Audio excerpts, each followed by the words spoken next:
R3. Alright. Yamaha R3. Daan nyo ako mga bossing.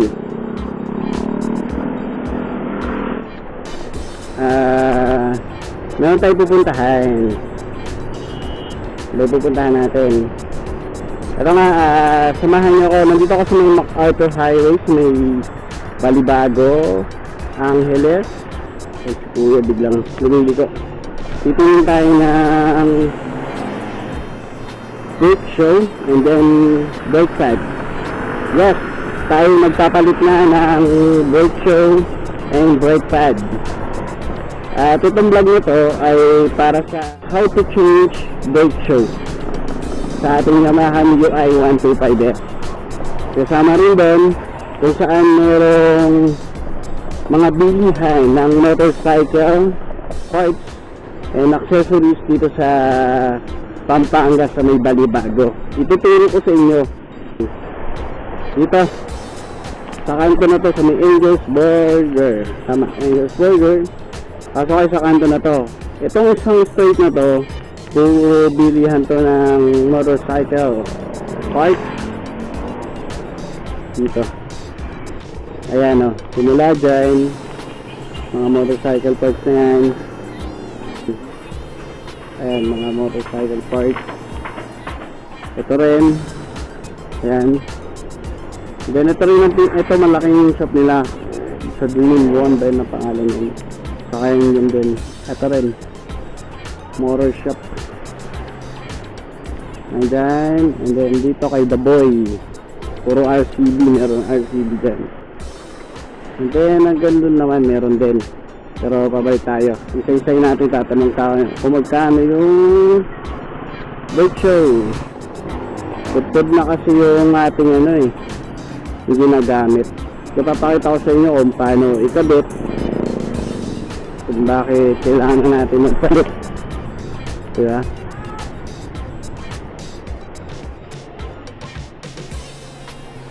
Lang muna.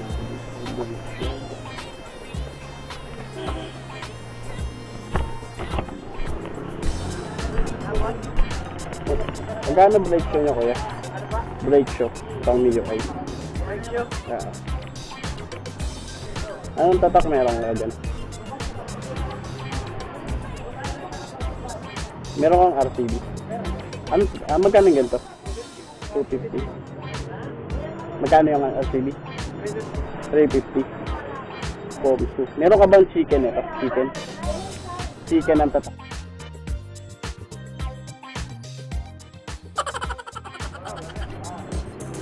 Wala. Magkano yung brake pad na RCB din? 250. Tapos 350 yung ganito niya. Ano bang mas ano dyan? Mas the best na maano mo? Ha? Ganun.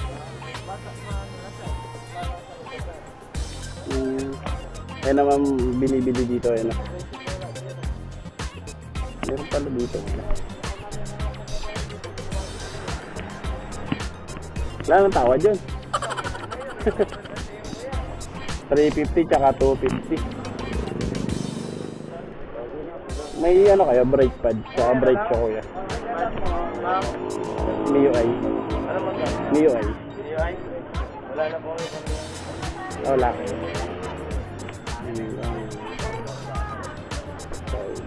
340. Maraming pa anoan dito. Ayun o. Ang motorcycle po.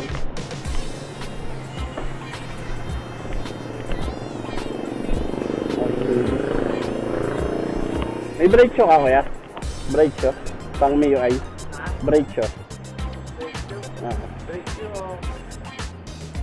Brake show. May RCB ka ba yan? Ano lang yung ano mo dyan? Pinamatibay na ano mo? Magkano yung ganito? Ay, Yamaha to. Wala kang RCB. Chicken na tatak meron ka. Saka dito. Marami rin sila dito. Ito mga gusto ko ikabit sa ano. Ang meron dito.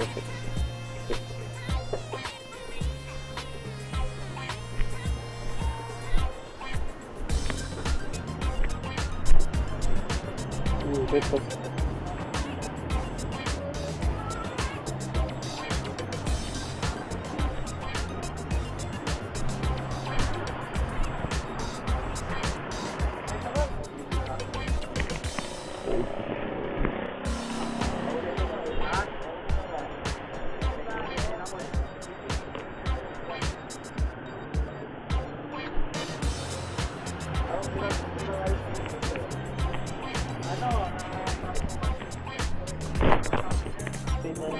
Two, three. Mura yan. 100 by 80. Yung 90 by 80. Pang harapan. 180. Di total of 3. Mga 4,000, no? Meron ka bang RCB na brake pad? Brake pad.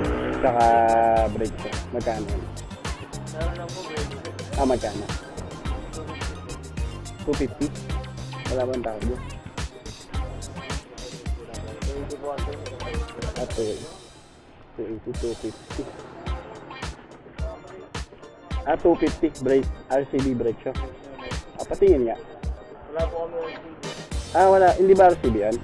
Ay, ito ngayon na ito, parang RCB ba ito? Pang Mio ay. RCB dito? Check mo nga.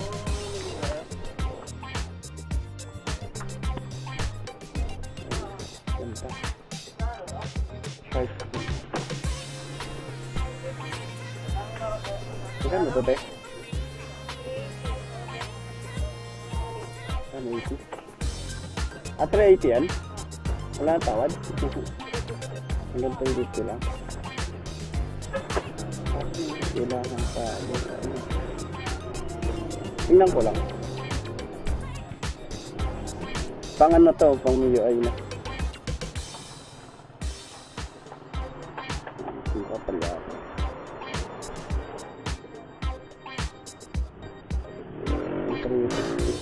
Tingin mo na ka lang. Thank you, ha. Pakulang ko. Okay ito. Ito pala yung low. 3,450 presyo. Ang ganda ng Aerox niya.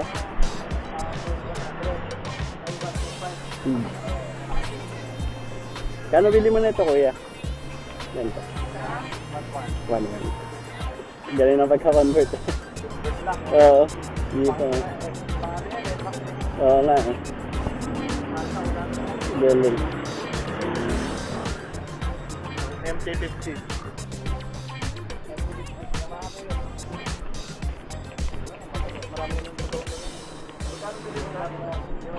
Wala.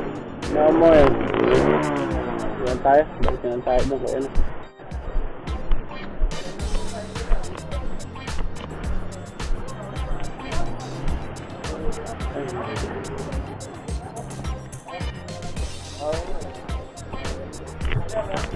RCB nga ko eh. Na brake shock. Saka brake pad. Magkano yung ganito na kuya? Ayun pala. 3,1. Ganda eh. Kulay gray. Ayun na lang kuya. Magkano yung gano'n niya? Pang Mio ay. Taban tawad? Mio ay. 125. Brake po. Brake shock saka brake pad. Buwasan mo naman. Sa mga helmet eh.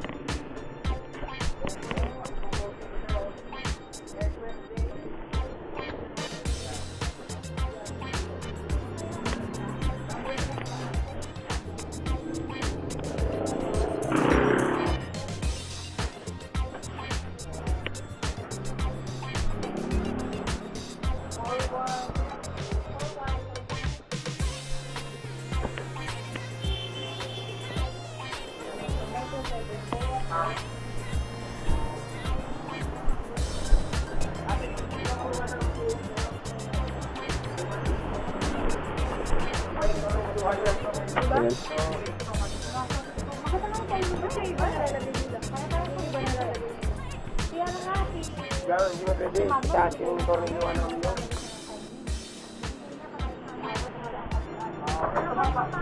Kano tawad? Pwede si Chato, sir. Wala na yung guys. Ano, 300 na lang. 3, alin? Ha? 30 na mo, tsaka 200. 200. Sige. RCB. Alright.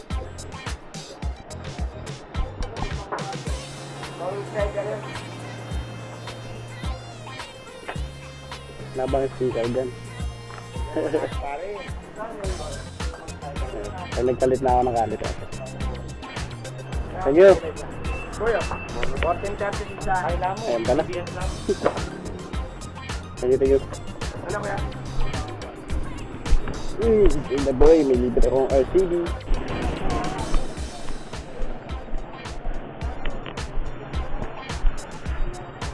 Pabili na tayo.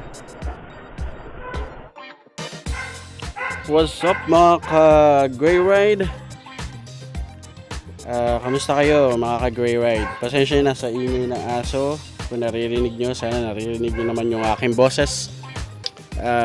This time, I want to show you how to change brake shoe dito sa ating Yamaha Mio i125S.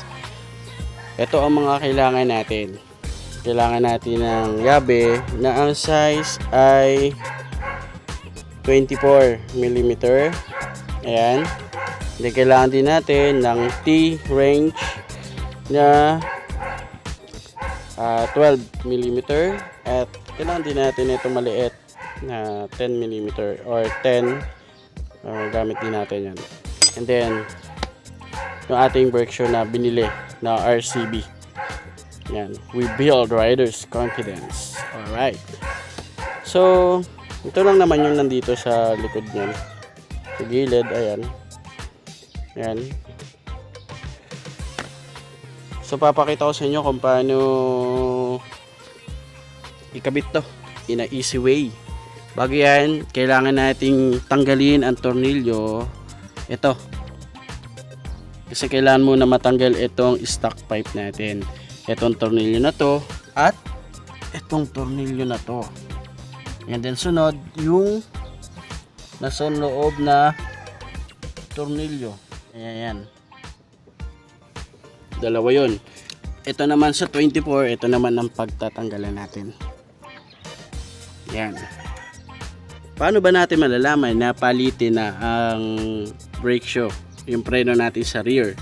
Kung makikita nyo dito, ayan, meron siyang indicator. Ayan o. Tsaka makikita nyo rin naman dito kasi yung spring niya, ayan o, sagad na. Diba?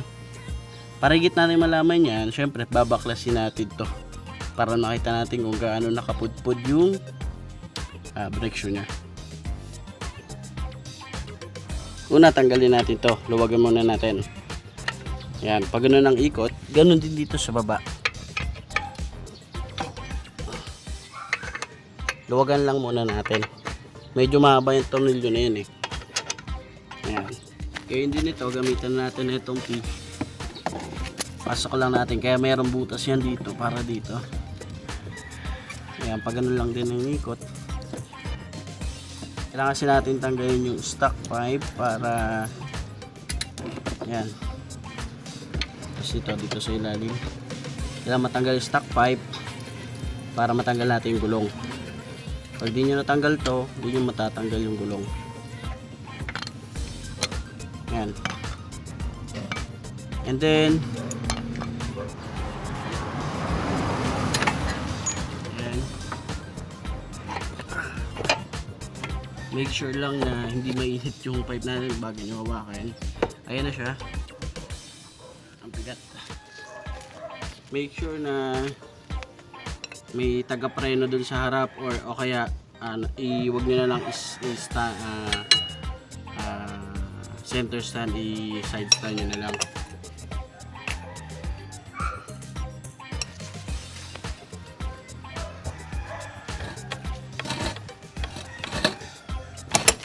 Ayun, tanggalan natin. Ayun na.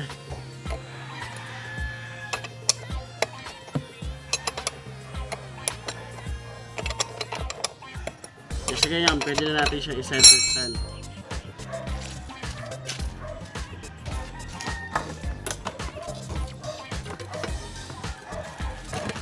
Ganyan natin.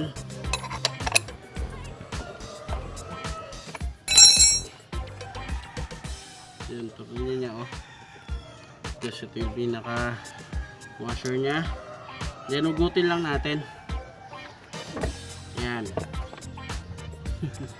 Laki no? Wala ng gulong natin. Taba. If you can see, ayun na, medyo pudpud na nga. Pero sa bagay pudpud na nga kasi sumasahid na siya dito. Ayun no? Pero kung titignan mo sa gilid, medyo parang may makapal pa siya eh. Pero sagad na eh. Palitan na rin natin.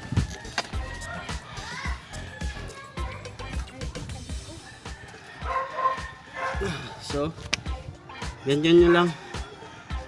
Ayan. Tanggal na agad. Ito yung stock natin. Almost 1 year and 3 months na gamit. Itong stock. So papalitan natin siya ng RCB. Pero kung maganda, linisin natin ito. Medyo madumi. So unboxing na natin yung ating nabiling brake shoe na RCB.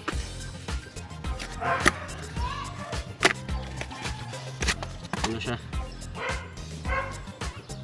Ito yung pagkakaiba ng stock sa bago. Pero dali lang din siyang lagay. Ito para dito. Ito ang gitna natin para dito. Igaganin nyo lang.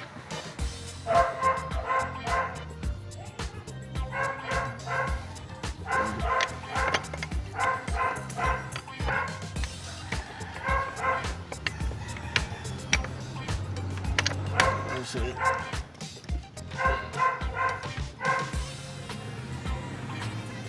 yan.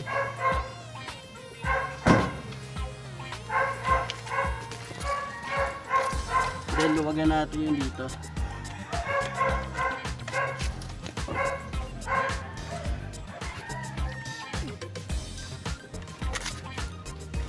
Ang niluluwagan nyo yan, bumabalik yung indicator niya dun sa bandang gitna. So, ayan, nalagay na natin siya. Lagay naman na natin. So, balik na natin yung gulong. If you can see, kala nyo sa side niya, pero hindi naman.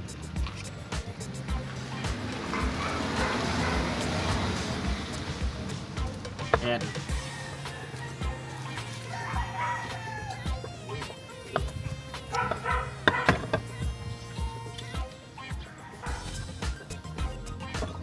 Ayan, ilagay na natin. And then, saka natin ibalik.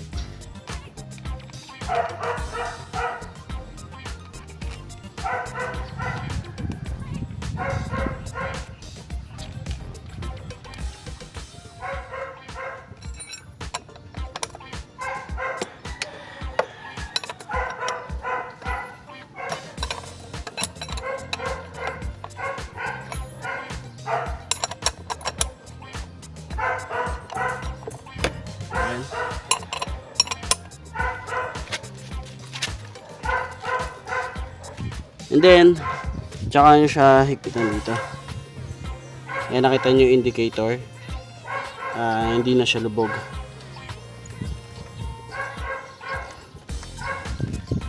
Then, tsaka natin pisilin dito yung preno.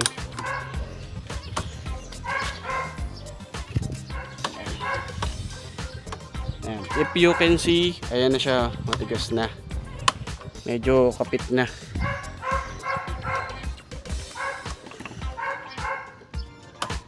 Luwagwan pa natin kasi medyo migpit.